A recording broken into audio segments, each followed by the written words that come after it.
Feeling hungry in this bed, feeling comfy. If them demons didn't haunt me, I could wake up less grumpy. But that ain't how it goes when you're wounded to your soul. And a hunt is only something that the black body knows. And I ain't got the time to show you how a rose grows. In the middle of the parking lot with semen on his toes.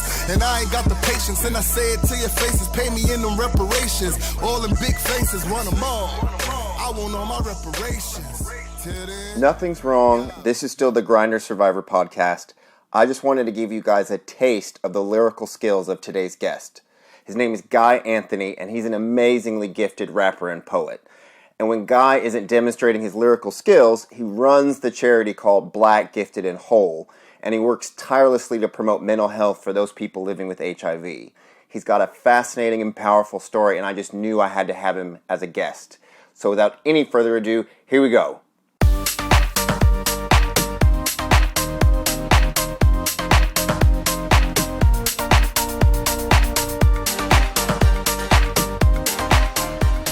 Guy Anthony, thank you so much for joining me today on the Grinder Survivor podcast. How are you? Thank you for having me. I'm doing amazingly well this morning, so I'm in good spirits. If you don't follow Guy Anthony on Instagram, you definitely should. I mean, I feel like you're constantly just, you're working with an HIV charity called Positively Fearless, or it's an HIV campaign, and but that's how I would describe you. Positively fearless, whether you're campaigning or you've got your music career or the way you rap. Tell me, you kind of embody positively fearless. So why don't we just start with that? What's Positively Fearless about? Well, Positively Fearless is a campaign presented through Janssen Pharmaceutical Companies, which is a subsidiary of Johnson & Johnson. And so I've been working with Janssen for about 5 years, and they asked me to do this campaign about 2 years ago. And it's just, we call ourselves the Fearless Five, because each of us have cultivated a wonderful relationship with Janssen and each other, but we're a family, and they're my tribe. And we are all people living with HIV who will not allow this disease to take us out, right? So we are living positively fearless in the face of these HIV diagnoses that we've all received throughout the courses of our lives. And so it's one of the most campaigns, one of the best campaigns I've ever done that is probably closest to me as a person.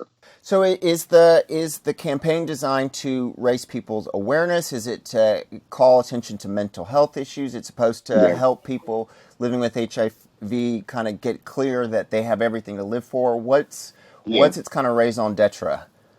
Yeah, it's definitely, I think it's targeted to people living with HIV who may have had issues with self-esteem or mental health or, family issues.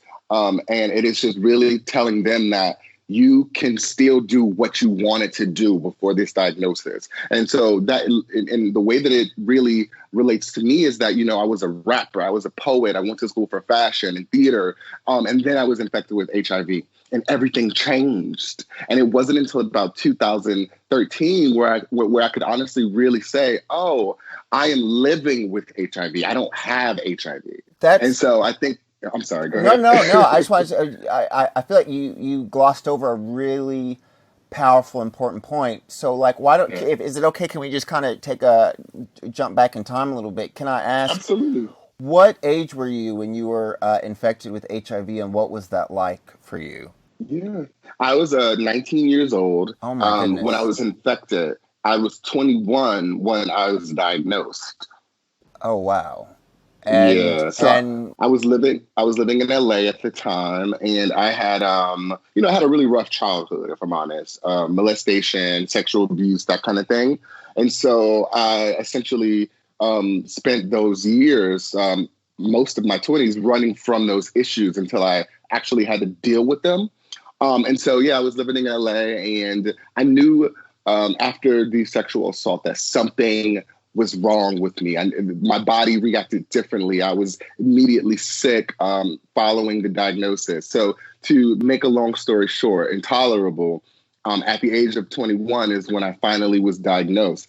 And I'll be honest, my entire life changed after that. And a lot of people don't understand me when I say this, but it's because of HIV that I'm alive today now, if that makes sense. Well, So, yeah, let's just say it might be a little counterintuitive. I Well, know. can I ask, so wait, where were you? You said that you were kind of going to college for fashion. What was Yeah. happening? Where were you in life in LA when, at age 21, where you kind of found this out? Well, I had taken a break from school at that time. I had attempted suicide when I was at Michigan State University my freshman year, and that was very traumatic for me. And so I ended up moving to Atlanta after that to kind of get away from Michigan. And then after I took a year off from fashion school in Atlanta and moved to LA with a friend because she had gotten a really great job out in LA. I had nothing really going for me productively in Atlanta. So that's how I ended up in LA. And I went on auditions. And so I studied theater growing up. I'm a musical theater geek and kid. And so that was always my passion, oratory, theater. And so I thought that if I moved to LA, I could really start fulfilling my dream of becoming an actor or someone in movies. It didn't happen that way, obviously, but I'm still grateful because of that time I was able to get tested and really discover and find out my status because I was so far away from home that I really didn't care who knew at that moment because LA, like is it feels like it's on the other side of the world if you grew up in Detroit. Yeah. And so you were out there alone. Did you get support? You said it finding out your HIV saved your life. What does that mean? Yeah. Well, if I'm honest, I was pretty heavy into drugs then when I lived in LA. I mean, I don't know many people that live in LA that aren't. I mean, especially in the early 20s. It's so, the culture is just free, everyone talks about it. It's fine. And I got a little bit too caught up in the drugs because of the pain and the hurt that I was masking or hiding from my childhood. And so I literally was going down a really, really dark, self-sabotaging hole until I got the diagnosis about the HIV. And then I've done this work for a very long time, and a lot of us have the same sort of story. It forced you to have something to live for. And I'll do I statements on this call. It forced me to have something to live for because I was 21. I did not want to die. I, still wanted to be here for my nephews and my family and I did not want a drug addiction to take me out. And so that's when life changed for me. I started to really take my life seriously. And if I'm honest, by 21, I felt like a 40-year-old man. So, and why and was a lot that? of gay people Why say did you that. feel? Why did you? Because you just had so much trauma, or Yes, you so felt much like life was trauma. a burden. So much trauma. I've done so much before the age of 16. I had been sexually assaulted from 8 until 12. So I was aware about things within my own body that I probably shouldn't have by 21. I'd done so much. This is like my third city or state that I had lived in by 21. So it was just so much trauma and so many adult things that I was going through. And then add that onto an HIV diagnosis at 21. I literally was overwhelmed. Well, what happened after that? Did you and if you don't mind me saying, because I know that you also do a lot of raising awareness around bipolar disorder, and I can Absolutely. imagine. Again, I consider myself ignorant on the issue, but I've known a few people who've struggled with that. It seems that when the lows of life hit you, it's really low, and so I can only imagine. What was that like, or what did you do? And did you end up you said you were kind of heading in a dark place. Did you end up there, or did you crawl out, and how did you crawl out? Well, yeah, I definitely ended up there. And let's be clear, I was diagnosed with HIV in 2009, right? And so I wasn't even diagnosed with bipolar disorder until 2013.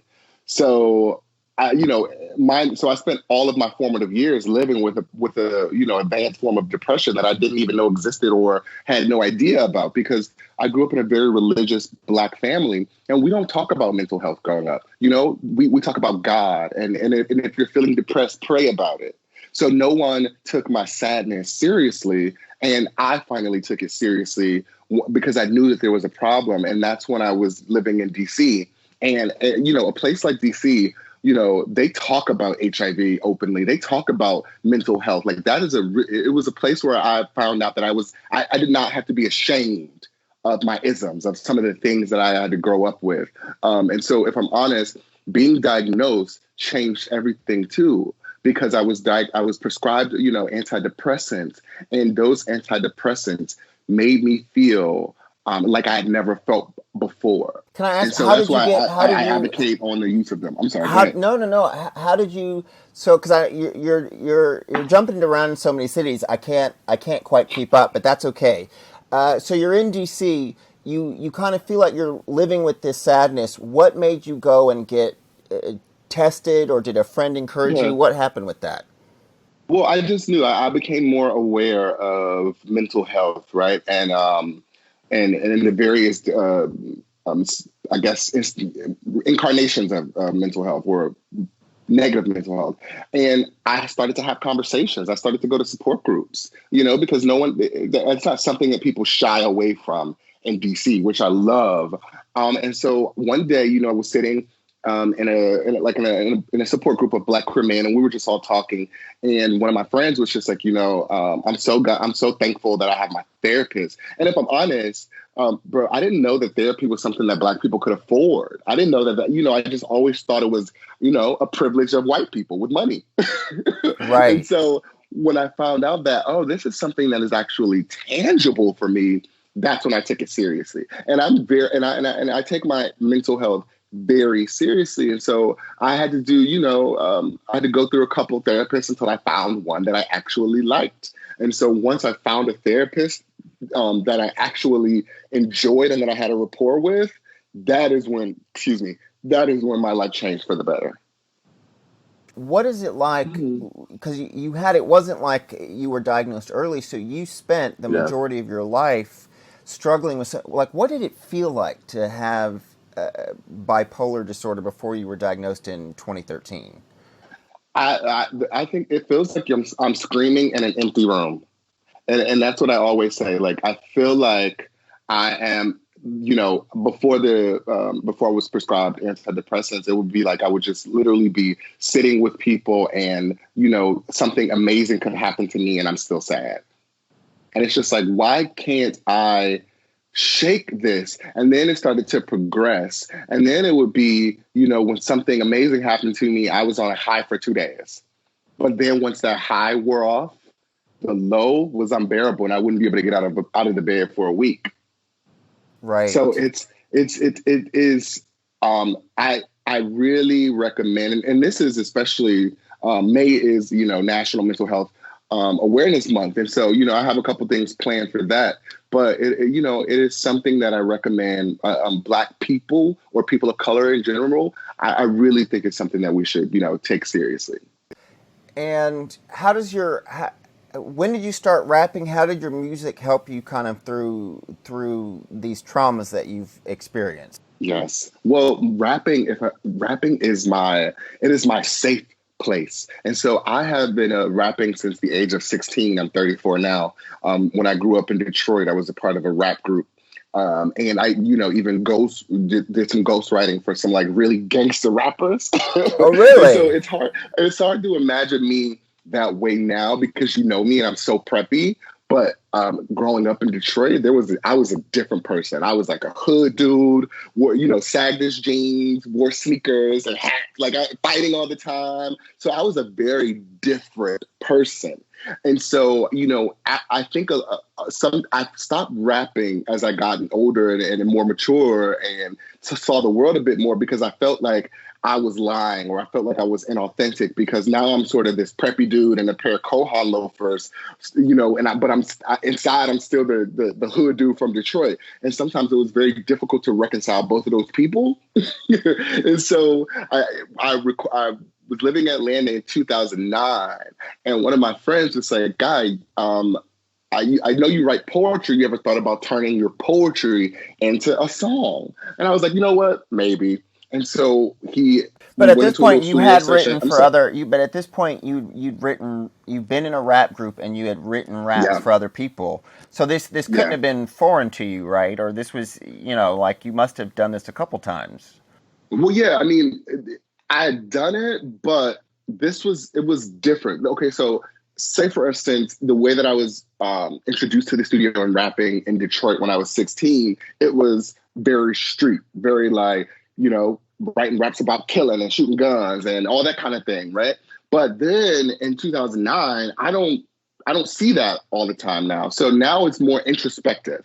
So now it's like turning your poetry and exposing yourself, your deepest, darkest stuff, and turning that into a song. So that's what made it different because I wasn't writing anything personally when I was 16. And so from 16 until however old I was in 2009, that's when I really started rapping and really started being introspective and taking some of the issues and the pain and the trauma that I was recovering from and turning that into a song.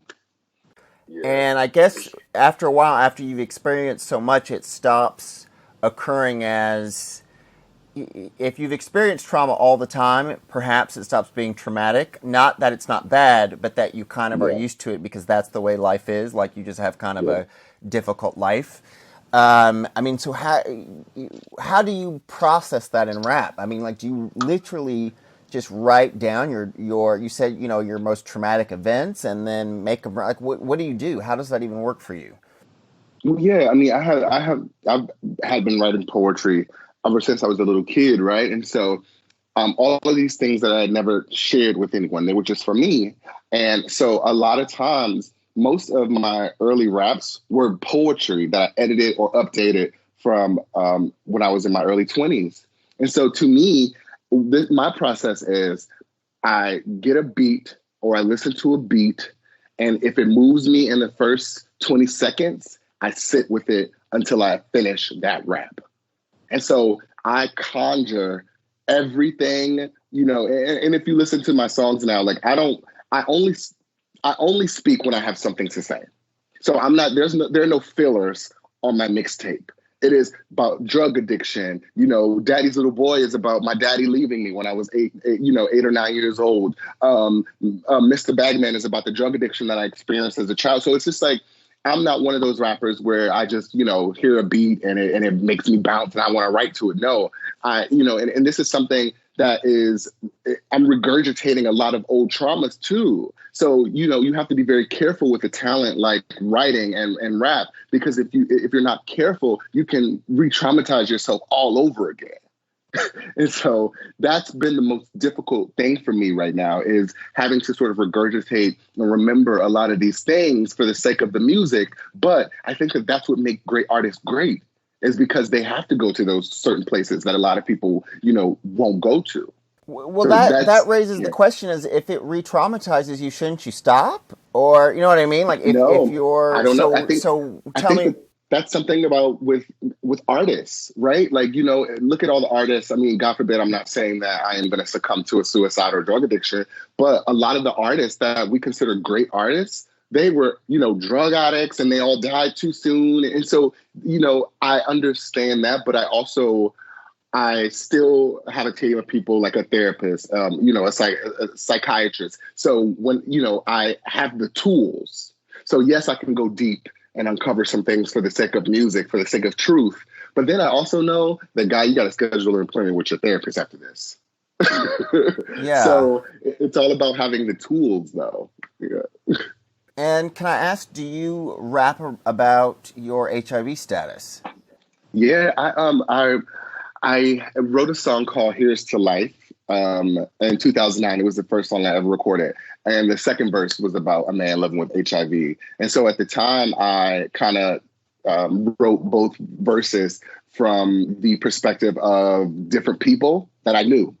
Right. And so both of those people were me. But, the first one, the verse was about a woman, but it was really about me. The second verse was about a heterosexual man dealing with HIV and homosexuality on the low. That was about me, when I was younger.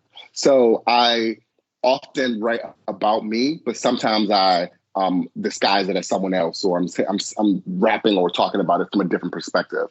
Yeah, but everything is biographical. Can I ask why, considering you've been so open with me and you've been so open with my listeners and presumably like everyone you're with in Positively Fearless, why Yeah. disguise the rap? Why, you know what I mean? Like why not just say this is my truth or this is my trauma? Why say, oh, this was a woman Yeah, or a straight man or something like that?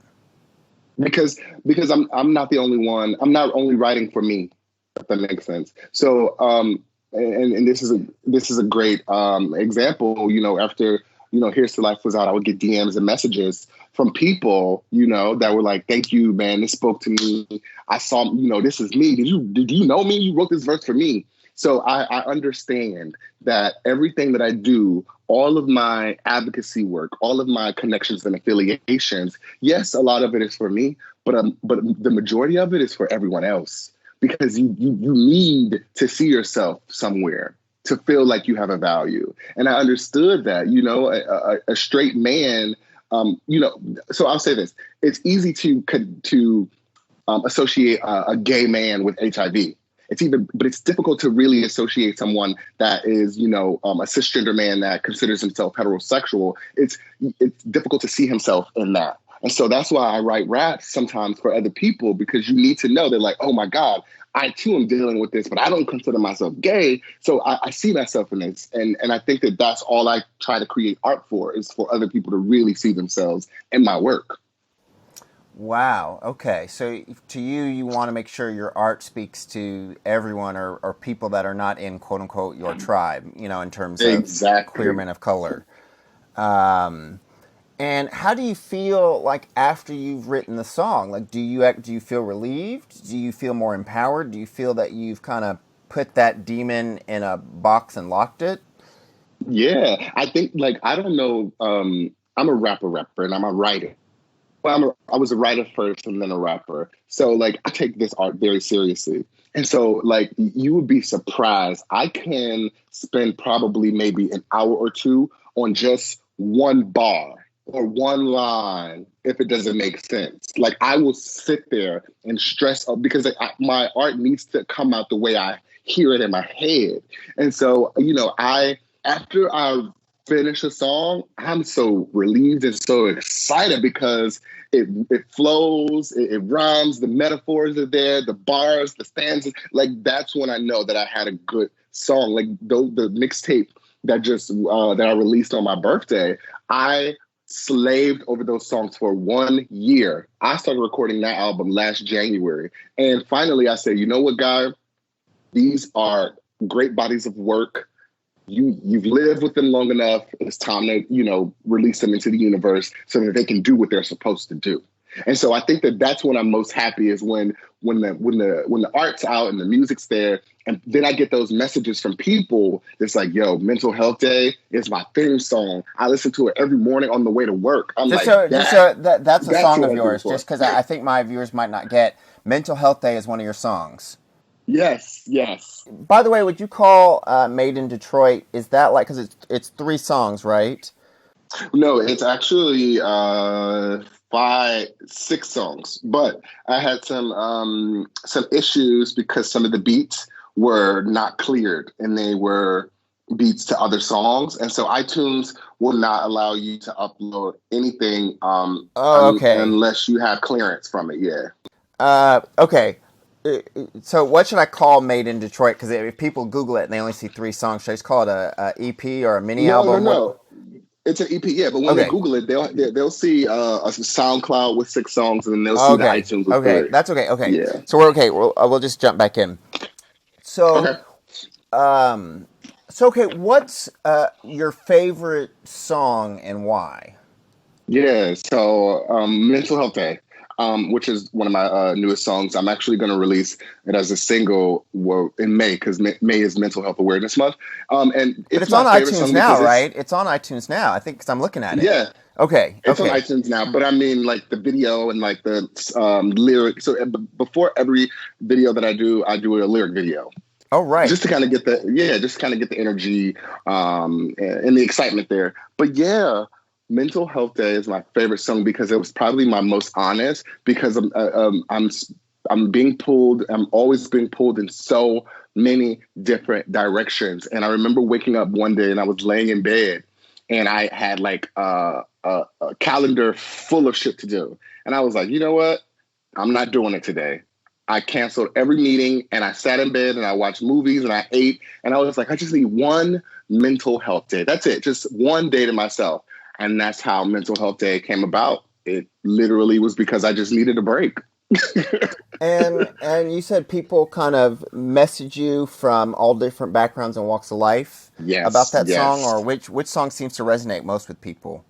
Mental Health Day and Mr. Bagman. Mr. Bagman is the song that I get so much feedback and love around because, you know, I was really talking about drug addiction, right? And childhood abuse. And that's something that a lot of us right now are dealing with. And I call attention to it because a lot of people see the outside and they see see people on Instagram or social media and they're successful, they're attractive, they feel like they're connected and they're savvy, but you have no idea what that person is going through at home or how that person is coping. And so that's why I kind of always like to just, lift up the veil on some of these things. I can be completely successful and going to the White House every week and still be at home abusing drugs. Right. And so I think that is why I create this type of art, because you are not alone in any of these things. And some of the things that you never thought that you'd be able to share or even tell yourself, my music is sort of forcing you to look at yourself in a different way and to also give yourself grace. I think if all of my body of music can be summed up in one word, it's grace. Because throughout the entire album, I'm allowing myself grace. I'm giving myself grace. And there are a lot of things that have happened to me, and I just need a little bit of grace, a little bit of self-love. We're in the middle of a global pandemic, right? It's hitting all the major continents. We're all in lockdown. I freely admit there are times I've certainly been depressed over the past few weeks. You can't really travel to see your friends. You can't.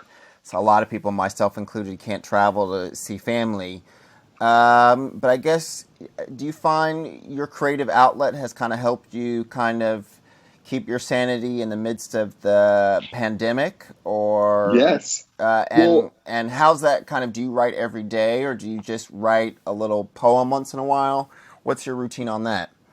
Oh, so I've been working, I work for myself. So I've literally been working from home for 5 years. So if I'm honest, nothing has really changed for me. I've never really talked on the phone to people. I send messages, emails, so I've always been a loner.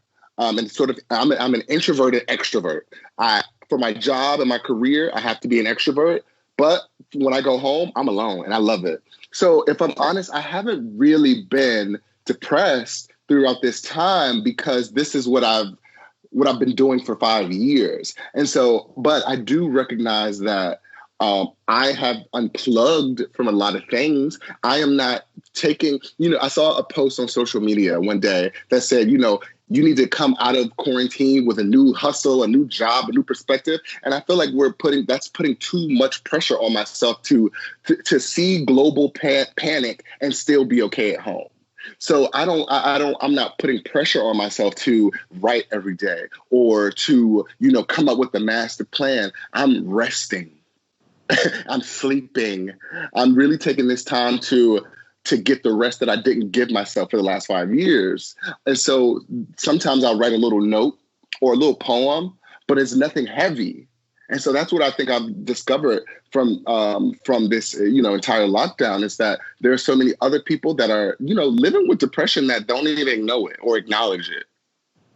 And what would you say? So it sounds like, because I was going to say, what do you say to people who are kind of locked down and feeling depressed? Would you say I thought you were going to tell them explore your creative outlet, get active and pursue the passion you never got around to doing, but it sounds like you're saying it's okay to just rest. Just be. Yeah. I think it's okay to just be, okay. And so this is what I have not made it necessary for me to do anything other than what I've been doing right now, right? And so today is a day full of calls, but I give myself one day this week. This day, I'm going to make sure all my calls, all my business is going to be handled on Wednesday so that I can rest on Thursday and rest on Friday. You know, I just lost a friend 2 days ago to Corona. I lost a godmother and her husband. I am met every single day, like other people right now, with so much damn trauma that it's difficult to process through that and to be this, brilliant person. No, sometimes I'm just going to sit here, grieve, cry a little bit, drink a little something, and rest. And so if you are so inclined to be creative and, definitely do that. But if you're not, do not put that pressure on yourself to do. Wow, that's right. Because I'm kind of I'm kind of in there like, you're sitting at home, you have nothing to do, I should be writing my second book. And that's kind of that monkey's been on my back for over a week, and I'm like, oh, I should really be writing that second book. And some days I write a little bit, but most days I freely admit I don't. And I'm kind of in that camp of like, okay, when this pandemic ends, I need to be like jumping and hitting the ground running and have all this stuff done. And you're right, there's a lot of negativity, although, death is something that's going to come for all of us, but there's a lot of sadness and grief out there. And so it sounds like it's okay to have a couple days to just process all that. Yeah. And when you feel like writing, write. But if you don't feel like it, don't. And I think that is what this is my thing. This is changing everything. This is changing the way that we do work, the way that we communicate with each other. And that takes a lot to process. And so I think, this is a time for us to really slow it down. We've been going nonstop for the last century. And look at where we are now, So I just really expect people, or I would like for people to just take a break, take a breather. And if you feel energized to do something that day, bro, do it. But if today you don't feel like it, don't feel guilty for not feeling like it. No, okay. That's not the message I was expecting, but I'll take your coaching. Well, Guy, you have been fantastic. You are a light in the world. I knew I had to get you on my podcast.